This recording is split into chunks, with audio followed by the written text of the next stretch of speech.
오늘로 기쁨으로 주님 앞에 예배하시는 사랑하는 가정마다 하나님의 은혜와 복을 더해 주시기를 예수님을 축복합니다. 믿음으로 승리합시다. 한번 인사하겠습니다. 옆에 분 같이 한번 인사하시죠. 우리 김영선 집사님 지난 주간에 어머님께 상을 이렇게 치렀는데요. 이렇게 힘내시라고 한번 위로의 박수 한번 보내주시면 감사하겠습니다. 93세로 하나님의 은혜 가운데 평안히 이렇게 주님 나라의 이렇게 품에 안기셨는데 은혜가 있었던 것 같습니다.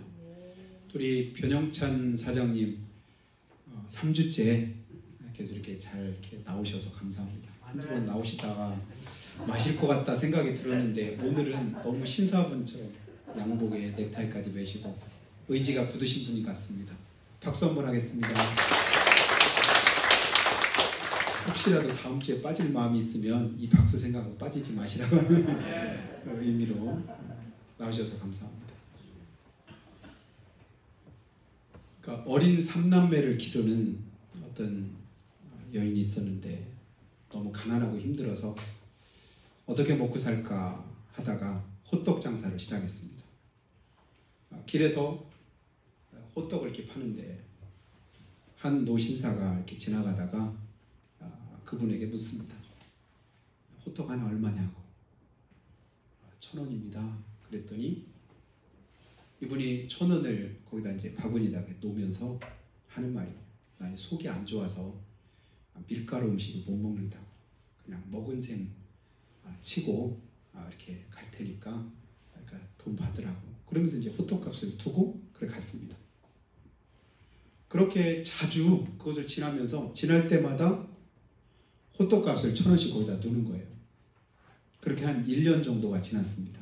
어느 날 성탄절 이브 날인데 크리스마스 캐롤이 울려 퍼지고 사람들이 이제 왔다 갔다 하고 근데 그때 마침 또 이 노신사분이 그곳에 나타나셔서 내일은 성탄절이라 기쁜 성탄 되시라고 오늘 호떡값 10개 값을 이렇게 넣고 간다고 해서 10,000원짜리를 거기다 놓고 이렇게 나가는데 갈 때 황급하게 이분이 쫓아가면서 그분을 부릅니다. 선생님, 예? 잠깐 드릴 말씀이 있다고. 무슨 말씀을 드렸을 것 같아요?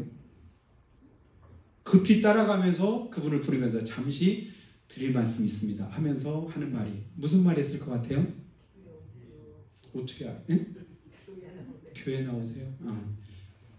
이분이 교회 다녔는지는 모르겠어요. 아마 한 말로 봐서는 교회를 안 다니는 사람이 아닐까 생각이 드는데 뭐라고 말했냐면 호떡값 500원 올랐는데요. 알아들으십니까?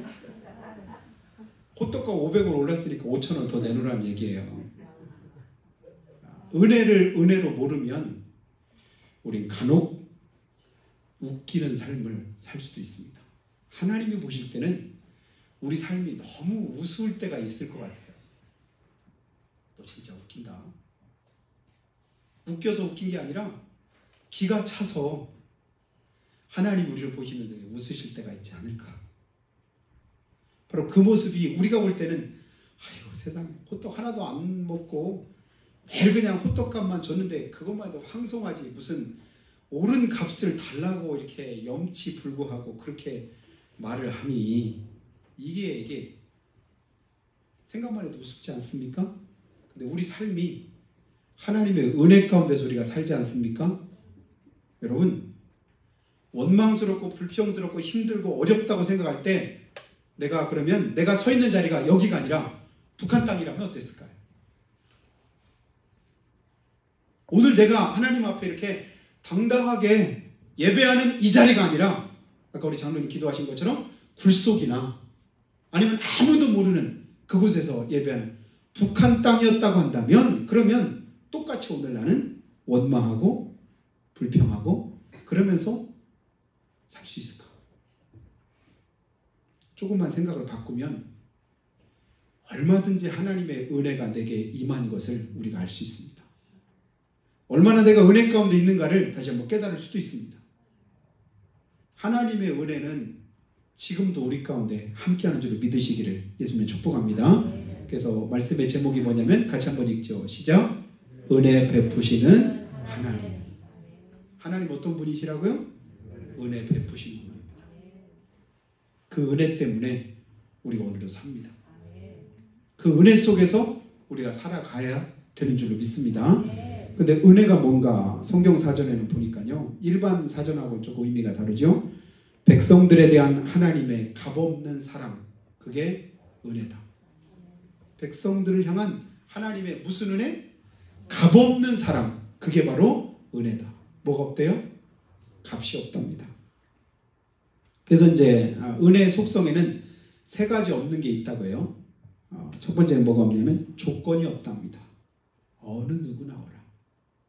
돈 없는 자도 오고 가난한 자도 오고 아무나 다 와라. 남녀노소 빈부귀천을 불구하고 누구에게나 하나님은 은혜를 베푸시지요. 그리고 두 번째는 뭐냐면 제한이 없답니다. 하나님의 은혜는 어떤 제한을 두고 있지 않고 무궁무진하시대요. 그 세 번째는 뭐냐면 제약도 없답니다. 하나님 앞에 나오는데 어떤 제약도 하나님은 두지 않으셨어요. 누구든지 목마르거든 내게로 와서 마셔라. 주의 이름을 부르는 자는 누구든지 구원을 받으리라. 하나님이 세상을 이처럼 사랑하사 독생자 주셨으니 누구든지 다 믿기만 하면 뭐한대요? 멸망하지 않는답니다. 이게 하나님 우리를 향하신 은혜의 약속이고 또 하나님 우리를 향하신 하나님의 사랑인 것을 우리 기억하시기를 예수님을 축복합니다. 그 은혜로 우리가 구원받았습니다. 그 은혜 때문에 우리가 하나님의 자녀가 되었습니다. 천국 백성 된 거예요. 여러분, 우리 기독교 외에 다른 어느 종교도 사실은 구원을 받을 만한 어떤 이제 길이 사실은 아무것도 없습니다. 기독교는 하나님이 친히 우리 가운데 내려오신 거예요. 그리고 하나님이 친히 우리를 찾아오셨습니다. 근데 다른 종교는 어떤 의미를 가지고 있냐면 우리가 신을 찾아가는 거예요. 신을 찾고 찾아서 가본 거예요. 근데 가면 거기에 도달할 수 있느냐? 도달한 사람은 아무도 없답니다. 심지어는 석가모니조차도 깨달음을 얻었을지언정 그가 구원은 이루지를 못한 거예요.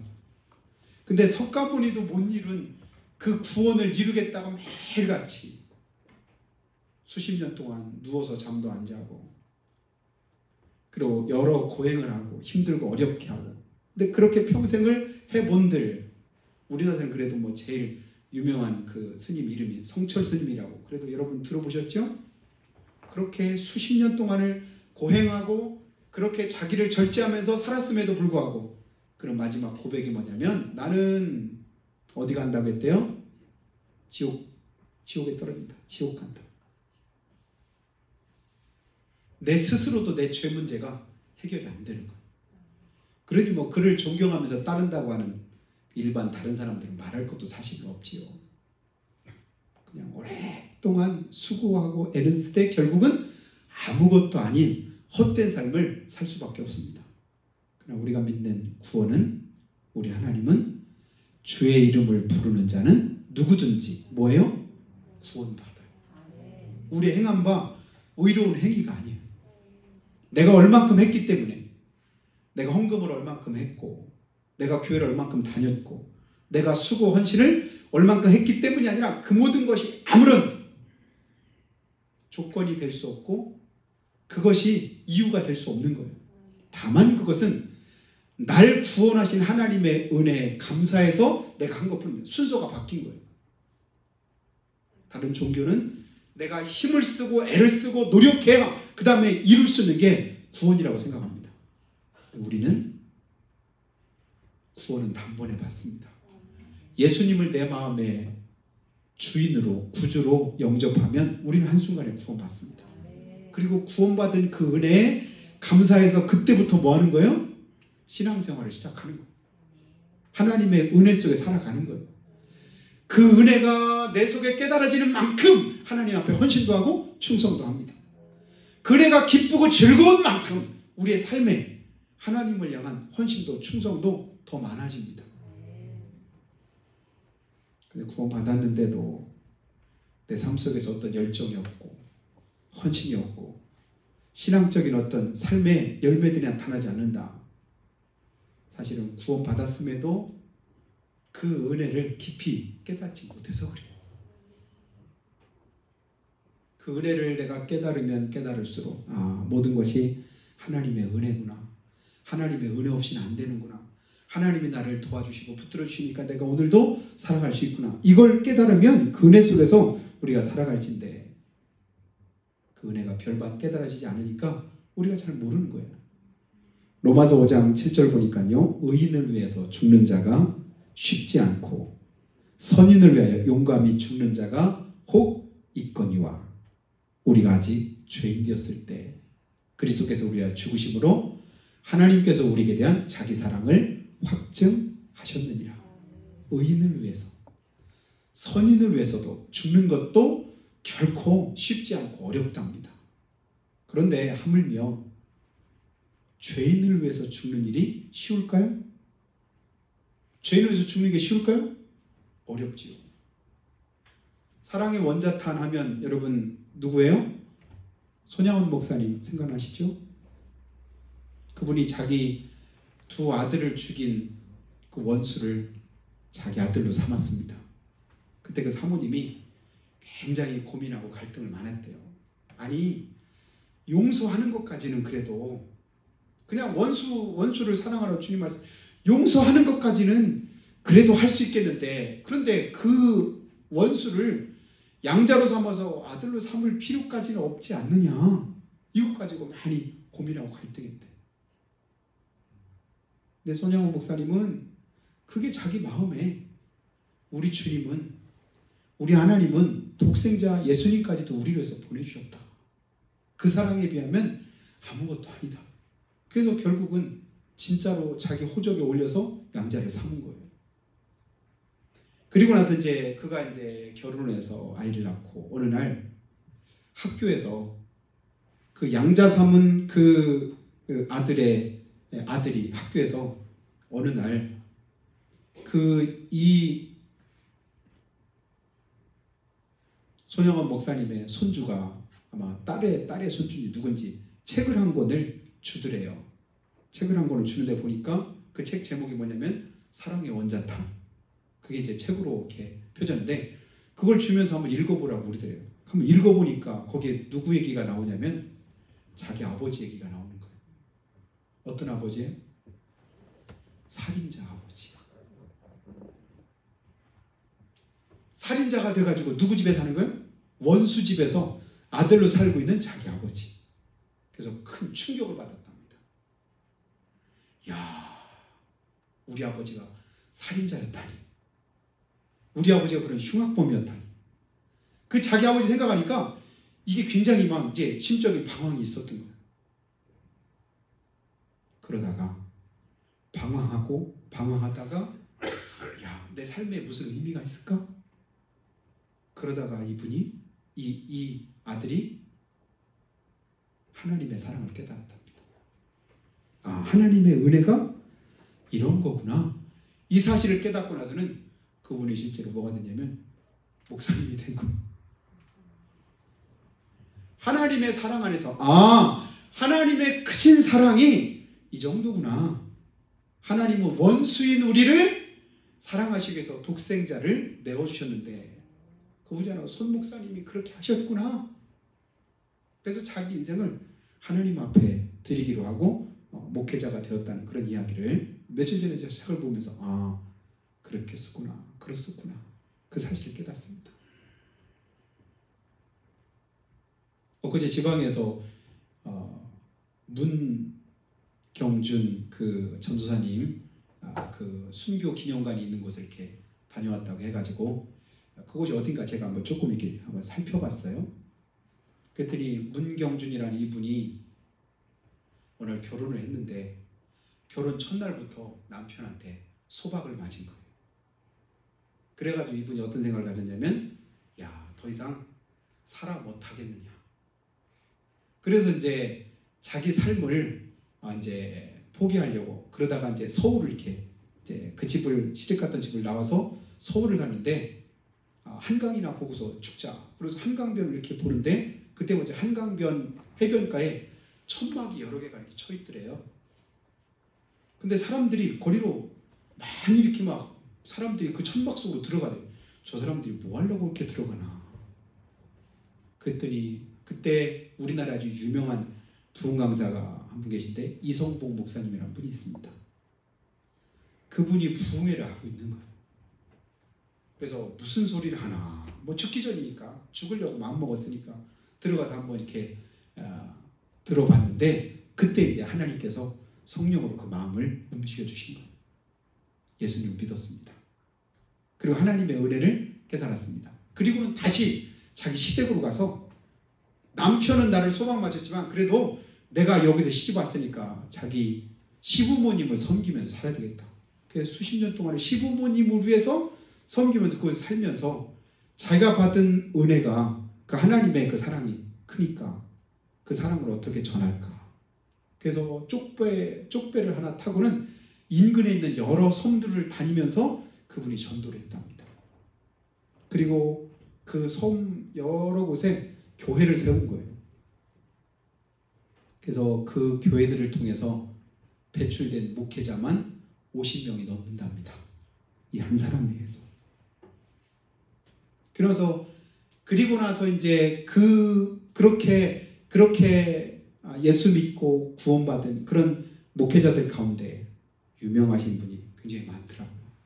그분 가운데 한 분이 김준권 목사님이라는 우리나라의 CCC를 처음으로 이렇게 창단한. 그래서 우리나라의 기독교 역사에 굉장한 영향을 미친. 그래서 또 그 CCC 출신 가운데 여러 훌륭한 목사님들이 있지요. 오카는 목사님이나 홍정길 목사님이나 뭐 작고하셨지만 이종평 목사 이런 분들이 다 CCC 출신이더라. 가만히 생각하니까 한 사람의 보잘것없는 그 미랄이 떨어져서 거기서부터 시작된 하나님의 은혜가 진짜 지금 맺혀진 거 보니까 크고 놀라운 거예요.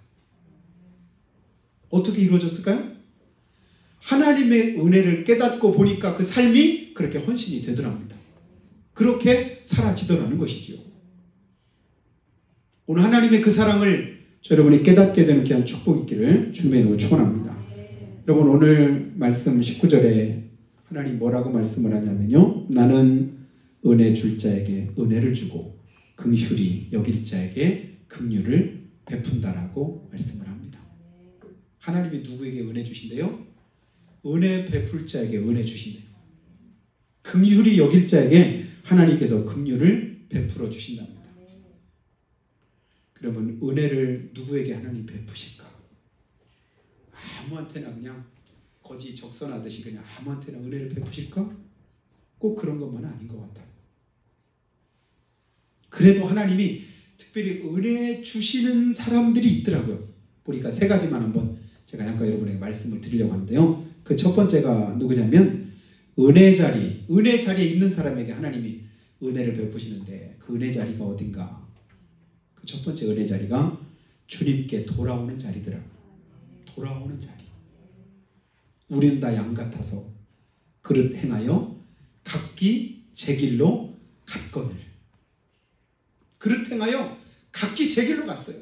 뭐 같아서? 양 같아서. 어떤 양입니까? 우둔한 양이지요. 불순종하는 양이지요. 불신앙 가운데 있는 양이지요. 그러니까 내가 하고 싶은 대로 가는 거예요.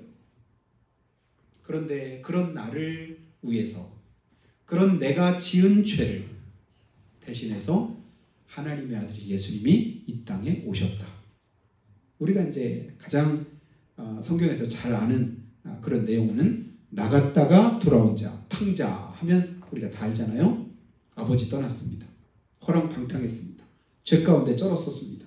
그런데 돌아오니까 나가서 내 하고 싶은 대로 다 해서 잘 됐으면 좋을 텐데 잘 되기는커녕 죽을 일만 생기잖아요. 하나님 떠나면 좋을 줄 알았는데 떠나고 보니까 어때요? 더 막막한 것이지요. 더 자유가 없는 것이죠. 주님 안에서만 누리는 자유가 있고 축복이 있는데 우리 그것을 불편해할 때가 있습니다. 어느 때죠? 은혜 떨어질 때. 근데 다시금 죽을 그런 상황에서 돌아오니까 어떻게 돼요? 한순간에 모든 것이 다 회복이 되더라. 주님께서는 돌아온 자에게 하나님의 은혜를 베풀어 주십니다. 여러분 주님 기뻐하시는 그 자리, 주님께서 원하시는 그 자리, 주님께서 우리를 부르시는 그 자리에 빨리 돌아오시기를 예수님의 축원합니다. 그 자리에 돌아오면 하나님께서 은혜를 베풀어 주십니다. 여러분, 아무리 사랑하는 사람이라도 누군가를 위해서 자기 목숨을 주는 것은 결코 쉬운 일이 아니라고 생각됩니다. 자식이 부모를 위해서 죽는 것이 쉬울까요? 부모가 자식을 위해서 죽는 것이 쉬울까요? 어렵나요? 질문이 어렵나요? 부모가 자식을 위해 죽는 게 쉬울까요? 아니면 자식이 부모를 위해서 죽는 게 쉬울까요? 입장마다 조금 차이가 날까? 그런데 확실하게 말할 수 있는 것은 부모가 자식을 위해서 죽는 것이 훨씬 쉽습니다. 왜냐하면 부모의 사랑이 더 크니까요. 그래서 그 사랑 가지고 한없이 베풀고 그 사랑 가지고 한없이 나눌 수 있는 것, 그것은 바로 큰 사랑이죠. 큰 사랑. 그래서 부모는 자식을 위해서라면 빚을 내서라도 수백만 원, 수천만 원도 기꺼이 줄 만큼 그 사랑이 크다면 부모를 위해서 자식들이 그렇게 하기가 결코 사실은 쉽지 않은 것을 우리가 보게 됩니다.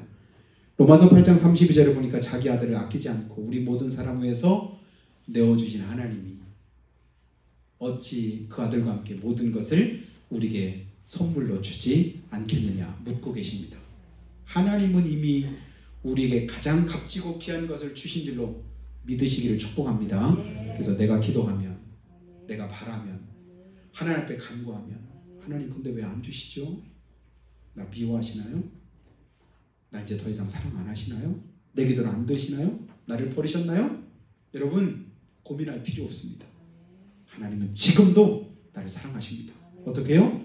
자기 아들을 주시기까지 이미 내게 더 이상의 사랑이 필요 없을 만큼 우리가 아직 죄인 되었을 때 주님께서 대신해서 죽으심으로 하나님의 사랑은 이미 증명이 됐어요.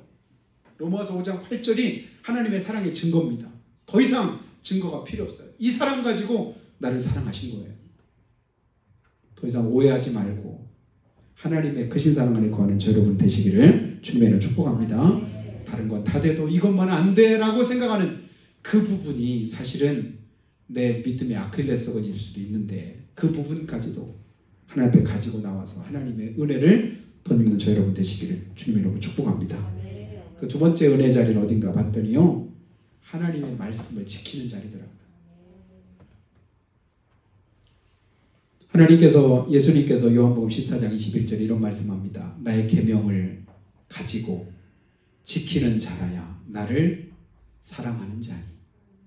앞에 거 빼고 한번 뒷부분만 한번 볼까요? 나를 사랑하는 자. 누가 주님을 사랑하는 자라고요? 내 계명을 가지고 지키는 자라야. 누구라야? 하나님의 말씀을 지키는 자라야 진짜 사랑하는 자다. 엄마 사랑해요. 아빠 사랑해요. 입으로는 하는데 그 말씀을 지키지 않고 순종하지 않고 듣지 않는다? 사랑이 진짜라고 말할 수 없지요. 내가 주님 사랑합니다. 주님 말씀대로 순종하고 지킬 때 그 사랑이 진짜 사랑인 것을 주님께서 말씀하십니다. 그러면서 나를 사랑하는 자는 내 아버지께 사랑을 받을 것이요 나도 그를 사랑하여 그에게 나를 나타내리라. 그리고 요한복음 14장 24절에는요 나를 사랑하지 아니하는 자는 내 말을 지키지 않느니라. 주님 말씀대로 못 살겠어요. 그 말씀 안 지켜요. 이건 무슨 의미라고요? 하나님을 사랑하지 않는 것이다. 부인할 수 없습니다. 제 말이 아니라 주님께서 말씀하시잖아요. 주님 사랑하십니까? 그 말씀대로 지키시기 바랍니다. 주님 사랑하지 않는 자는 아무리 얘기해도 못 지켜요. 못 지켜. 하나님 말씀대로 못 지켜요. 여러분 주님 말씀대로 지키려고 하나라도 그대로 행하려고 힘쓰시기를 바라요. 그러면 그곳에 하나님의 은혜가 있습니다. 지키고 지키는 그곳에 하나님의 은혜가 숨겨져 있는 거예요. 말씀대로 살면, 말씀대로 지키면 그 속에 하나님의 은혜가 나타납니다.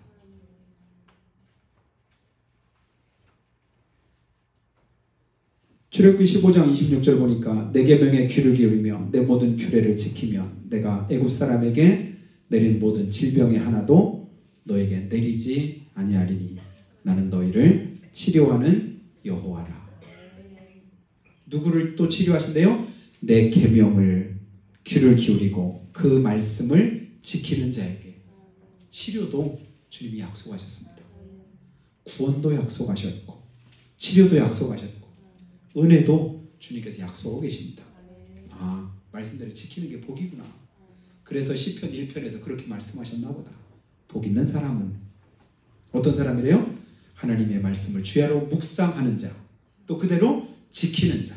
그래서 이 말씀을 읽는 자가, 듣는 자가, 지키는 자가 복 있다고 성경에 말씀했구나. 왜요? 거기에 은혜가 있기 때문에 그렇습니다. 주님 앞에 지키기를 힘쓰는 저 여러분이 다 되기를 축복합니다. 그리고 세 번째는 뭐냐면요. 세 번째는 하나님께서 우리에게 말씀하기를 어떤 사람이 온 마음으로 행하는 사람이. 온 마음으로. 여러분 주님을 사랑하되 온 마음으로 사랑하기를 힘쓰시기를 바라요.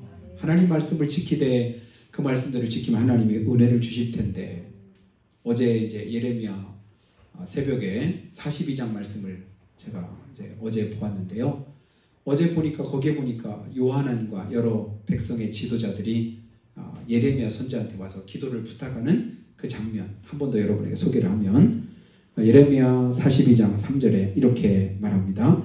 당신의 하나님 여호와께서 우리가 마땅히 갈 길과 할 일을 보이시기를 원합니다. 하나님 마땅히 갈 길과 할 일을 보여주세요. 그걸 이미 하나님 보여주십니다. 시편 119편 105절에 주의 말씀은 내 발의 등이요 내 길의 빛이다. 그 말씀 따라가면 내가 갈 길이 보이고 그 말씀 따라가면 내가 할 일을 주님께서 가르쳐 주신다. 그러면서 이제 6절에 이렇게 말합니다. 우리가 당신을 우리 하나님 여호와께 보내면 그의 목소리가 우리에게 좋든지 좋지 않든지 막론하고 순종하려 함이라. 그러면서 해답도 자기들이 내리고 있어요. 우리가 우리 하나님 여호와의 목소리를 순종하면 우리에게 복이 있으리다. 믿는 분만 하면 우리가 주님 말씀대로 순종하면 우리에게 복이 있으리다. 아멘이지요. 아멘이죠. 그렇게 말해놓고 그 길을 가르쳐주니까 어땠을까요? 그런데 순종을 안 하는 거예요. 왜 그랬을까요? 내 생각하고 다르거든. 내가 원하는 게 아니더라고요. 내가 가고 싶은 곳이 아닌 거예요. 하고 싶은 게 아닌 거예요. 내가 하기 싫은 걸 주님이 응답으로 내놓으신 거예요. 그거 아닌 것 같은데요. 이러면 그 말씀을 듣는 자가 아니죠. 온 마음으로 주님을 섬기는 자가 아니죠. 주님 우리에게 말씀하기를 마음을 다하고 성품을 다하고 뜻을 다하여 주 너희 하나님을 사랑하라. 계속 반복되는 게 뭐예요? 다하고 다하고 다하여. 조금 신앙생활하고 다한 것처럼 착각하면 안 됩니다. 조금 주님 일에 헌신하고 내가 신앙생활 잘하는 것처럼 그렇게 생각해도 안 됩니다.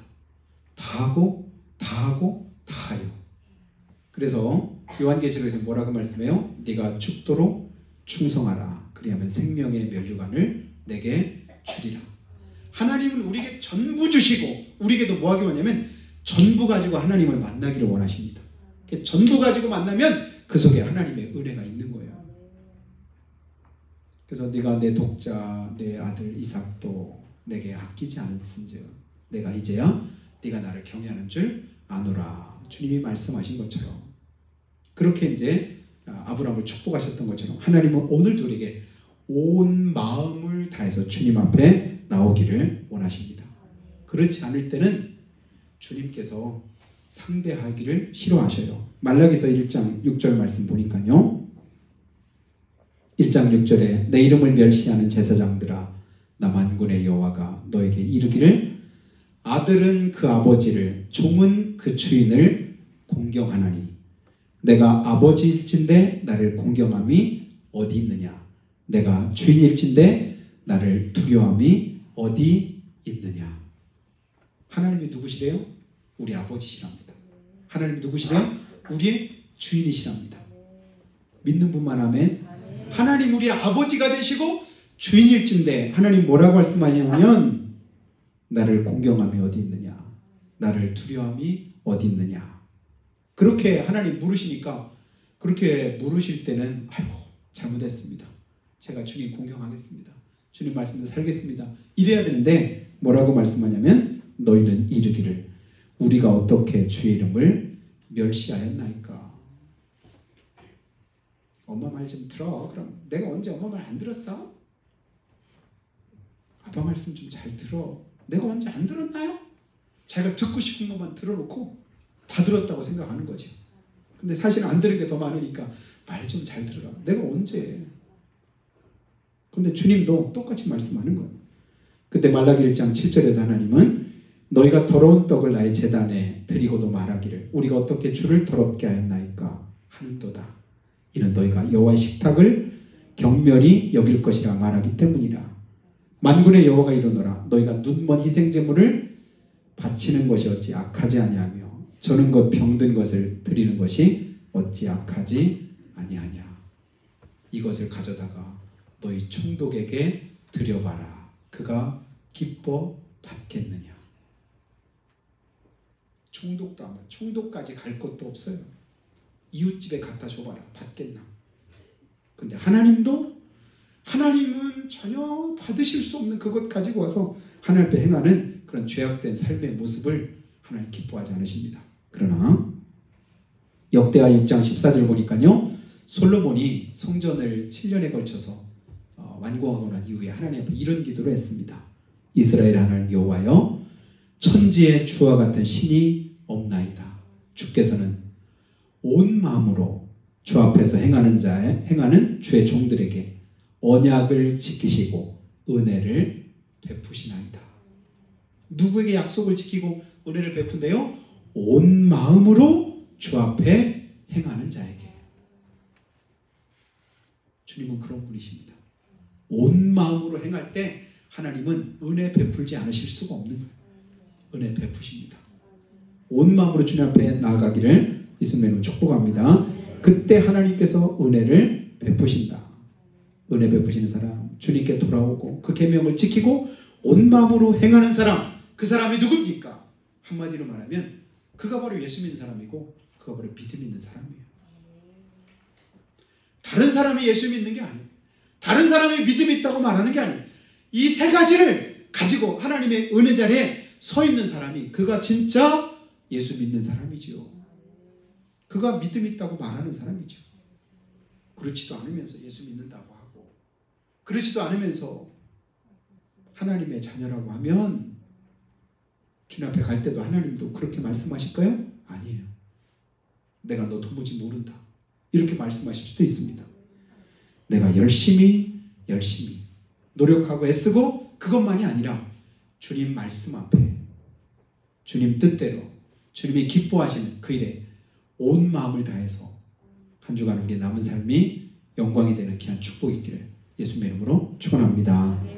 기도하실 때 하나님 내가 열심히 노력하고 살았기 때문에 이만큼 사는 것이라고 우리가 착각할 때도 있습니다. 그러나 우리가 깨닫고 보면 그것이 착각이었음을 어렵지 않게 알게 됩니다. 우리는 더 이상 우리 힘으로 우리 능력으로 감당치 못할 수많은 일들 속에 우리가 있는 것을 봅니다. 오늘 큰 소리 치다가도 한순간에 그것이 아무런 소용이 없을 때가 있고 오늘 다 얻은 것 같아도 한순간에 그것이 다 무너지는 것을 우리 눈으로 목도할 때도 있습니다. 건강하고 젊고 똑똑하고 멋지고 예쁘고 돈 많은 부자라고 해서 그것이 계속 이어지지도 않는 것을 우리가 알게 됩니다. 오늘 살았다 해서 산 목숨이 아니요 오늘 성공했다고 해서 다 된 것이 아니라 주님께 우리가 붙들림과 될 때 끝까지 우리가 믿음으로 승리케 될 줄로 믿습니다. 우리 연약한 부족함 주님께 내려놓고 그 은혜를 사모하오니 주여 우리를 도와주시라고 주님께 돌아와서 그 말씀 지키고 온 마음으로 주님 섬기기 원합니다. 함께 해주시옵기를 한 목소리로 고백하겠습니다. 거룩하신 아버지 하나님 믿음으로 주님 앞에 엎드립니다.